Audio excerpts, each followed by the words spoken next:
never really heard me sing in England because I've always sung just straight rock and roll. But I'm a singer. I want you to hear something. Just listen. This is just a little thing. I believe for every drop of rain that falls, a flower will grow. I believe that somewhere in the darkest night,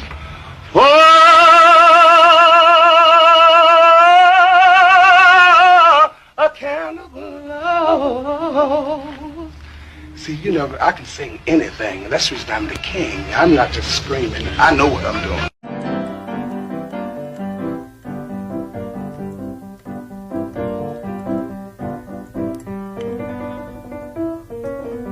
Little Richard, it's now 16 years since you had your first hits. Oh, yes. Do you realise that, well, you must realise that at your performances, now there are people who weren't even alive when you first began recording? Yes, but I have woke them up now. Everybody that wasn't alive when I started and was gone, I have brought the Spirit and put it on them.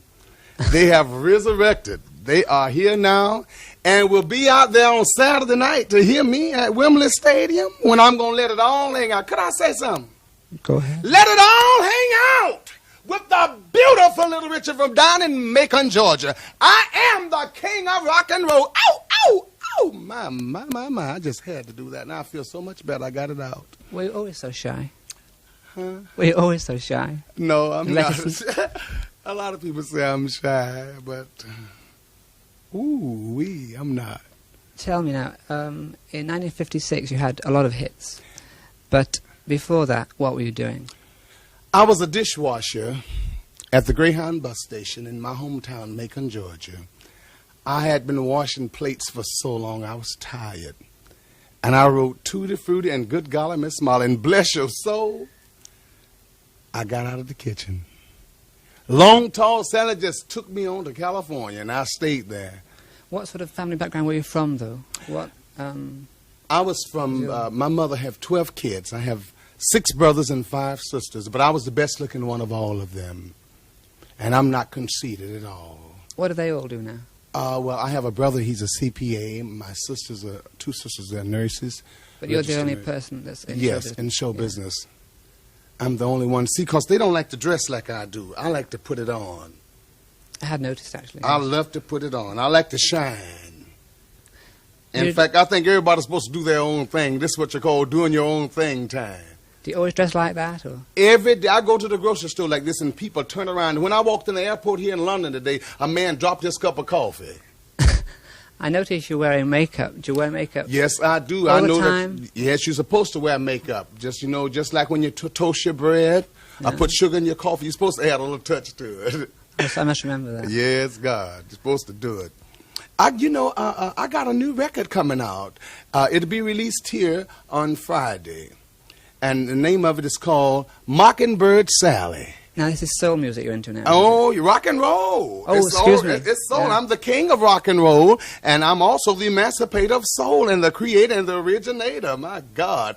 This is a little thing called Mockingbird Sally. It says, could I do a little of it for you just without music? It says, Mockingbird Sally lives in the alley. Yeah, yeah, yeah. Mockingbird Sally lives in the alley. Yeah, yeah, yeah. She lives around the bend from all of her friends. She lives around the corner from old Ramona. Everybody knows if you don't, she gonna. You got to keep on pushing. Now you know you can't get it. That's on WEA Records right here in London. They gonna do it up from old Bill and the rest of the fellas. Thank you for the sponsor. Oh, listen, how did you develop your particular style, your resonant voice? Well, I used to be an opera singer. I used to sing opera. You didn't know that? I didn't Classical know. music? No, I You didn't know that? I'm sorry. Oh!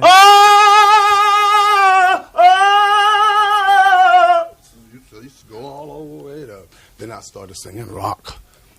I was playing for the church. My grandfather was a preacher, Reverend Penniman. He died. I used to play for him every Sunday morning because he would take up collections about 7 times. You know, just one more penny, just one more quarter. And the more you give him, he'd still wanted another one.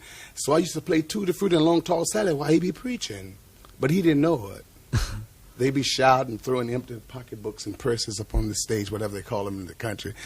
And I played, and so finally when Lloyd Price heard me, and I sent a tape, and Bumps Blackwell met me in New Orleans. And my first record came out and hit. And did you know that Elvis Presley and Pat Boone sold more of Tutti Frutti than I did? And I wrote it and sung it. Did that bother you? No, it didn't. It made me feel good. They opened the door that was locked and I couldn't get in. And I wrote it. But you got in afterwards. Yes, I did. And now my wife and my little boy, they're happy with me with Tutti Frutti. And then when you were really on top in 57... I'm on top now. Oh, but when you were really enormous... I'm enormous now. Just said that I ain't got my light on up there. Okay. Initially, when you were enormous, right? God bless your heart. In 1957, 58, Yes. you retired. Yes, I did. And what did you do then? I You went to study religion. It's the Jewish religion, from sundown Friday to sundown Saturday, Sabbath, and, the Passover feast and all. And my people in there now, they keep the Sabbath, 7-day Sabbath. You're Jewish? My family. Yes. And so I went to school there, and I studied theology.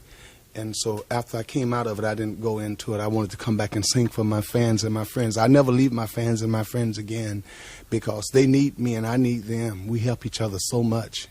But why did you drop out in the first place when you were Well, because I so wanted enormous? to study and learn about the love of God, and that the black and white, the red, brown, and the yellow, we're just like the lily, the rose, the sunflower, and the medallions. We're God's bouquet, the children of love. And I just wanted to learn about the love of God so we can learn how to help and treat each other. There was a story that you threw £8,000 worth of rings over Sydney Harbour Bridge. I Is did, that and true? I would like to find that fish that got them. I don't know where he went. You came back in 63, right? No, I came back in '60. Oh, That's when yeah. I took the Beatles with me. See, I played Liverpool for Brian Epstein. He had a record store, and I took the Beatles and Mick Jagger with me. Mick Jagger was living on a truck. I had Jimi Hendrix playing guitar for me. I had Billy Preston on the organ, James Brown, and Joe Tex was my vocalist. I had all of them. That's the reason I'm the king. All of them came from me. Poor little old bitty me, a little Jewish boy, black bottom from Georgia. Me. What did you think of Paul McCartney's version of Long Tall Sally? I think it was fantastic. 'Cause I he- love Paul. He's because beautiful. it I was- love Mick, too. Yeah. Hello, Cliff Richards. I still love you. He's all right. Yeah. I'm glad you said that. There was a time, though, when you made sacred albums. I still do. I consider my music sacred, and I consider that Long Tall Sally sacred. How would you mean that exactly? I don't mean that it's a hymn like an anthem in church, but it's nothing bad about it. No, it's a song of... A song of love and joy. In a world of chaos and commotion and strife, we need a little joy. When I sing my songs, you can't sit still. Your big toe shoot up in your boot. I've learned that through the years. Yeah. Tell me, do you feel in yourself, what's the word, rather shy? I mean, you walk around like this. Do you ever feel that you want to hide away? Oh, no, God, I don't want to hide nothing. God knows I don't. I ain't never hid nothing. Holy Macadam Andy! I ain't never hid nothing. I let it all hang out. Every bit. I don't hide none. I think that everything is supposed to be showed. Your limbs, everything's supposed to work in the right function, in the right pause and the potions that you have a notion to give out to the world, the love, the gentleness, the tenderness, the kindness. You ain't supposed to hide nothing. You got it. God gave it. Show it to the world. No, I don't want to hide. I love when the people turn around and say, there go Little Richard. I said, thank God. She know me. He know me. Because I'm spreading a little joy to a baby boy, a little love to a baby girl. Ain't nothing wrong. You ain't hurting nobody. You're helping the world. That's the reason I want everybody to come out to Wembley Stadium and see me Saturday from 10 o'clock in the morning to 11 o'clock Saturday night. Let me spread a little love, a little joy in London, that I'm still the old thunderbolt from the Middle West. I understand there's been a little friction between who is going to be on the top of the bill, you or Chuck Berry. Oh, I'm going to fix him. I am going to fix him. I thought he was your friend. He is my friend, but I'm going to fix him. They made him the star of the thing, and my contract said that I was the star. I am going to fix him. The Chuck Berry, I call him Blackberry. My mama used to make blackberry wine. I am going to fix Chuck Berry. I am going to upset his nerve and let him know that I am the king of rock and roll, the undisputed king, and can't nothing take my throne. I am going to show him that he is from the valley and not from the mountain.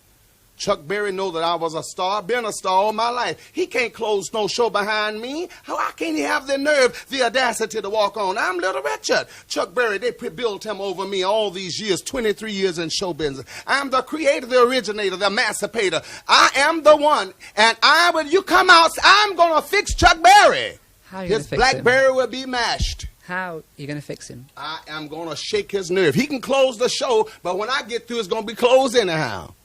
And that's the truth. I see.